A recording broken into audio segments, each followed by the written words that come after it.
1061 Kiss FM, all the hits. Welcome to the Sunday edition weekend show with your boy Nino. Now it's time for Nino's movie review of the week, and this week's movie review is of Gods of Egypt, starring Gerard Butler. And when this movie first came out, there were a lot of people, especially black people, complaining that there weren't any black gods or black characters in the movie. But there were a lot of black characters in the movie. But you gotta think, Egypt wasn't just full of black people. I mean, dark colored skin black people. There are many shades of black people when it comes to Egypt. So a lot of people try to nitpick on this movie about there not being a more abundant cast of darker skinned black people in it. But there are a lot of Middle Eastern, a lot of white people, a lot of Caucasian, Chinese people. You gotta check the movie out and go at it with an open mind. Because the gods of Egypt, they were not Egyptians. You know, these were not pharaohs that were pretending to be kings. These were aliens that came down back in the day to rule unsophisticated people. And they weren't drawn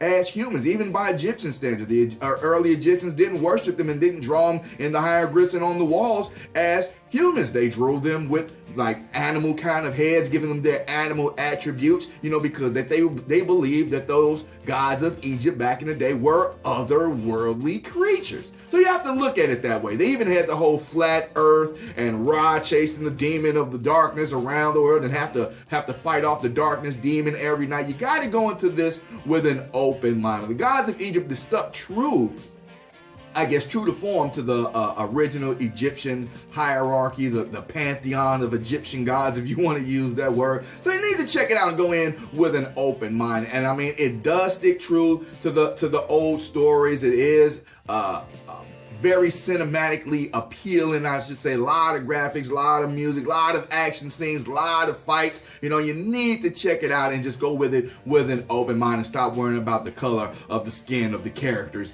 in the movie. Because they really, if you know your Egyptian history and know the Egyptian god history, the Egyptian gods were not human. They were not Egyptians. They were otherworldly creatures. So just with that in mind and keep an open mind with it. Other than that, the storyline was great. The way that they had Set and Horus fighting each other for the attention of their father, and Set was Horus. I mean, Horus was Set's nephew. Set was the brother of, not Osiris. Set was the brother of Bek. That's what it was. And that Bek was Horus's father. Horus had the all-seeing eyes and everything. I'm not going to give you too much of the storyline, but it's actually worth checking out and get rid of all the preconceived notions of what you thought about the Egyptian gods and what they should look like and all that, and go into it with an open mind and be willing to be entertained, and I'm sure you will not be disappointed. Nino gives Gods of Egypt 2 thumbs up. Go ahead and check it out if you haven't seen it already. Got Kanye West Day coming up. Weekends with Nino, 1061 Kiss FM.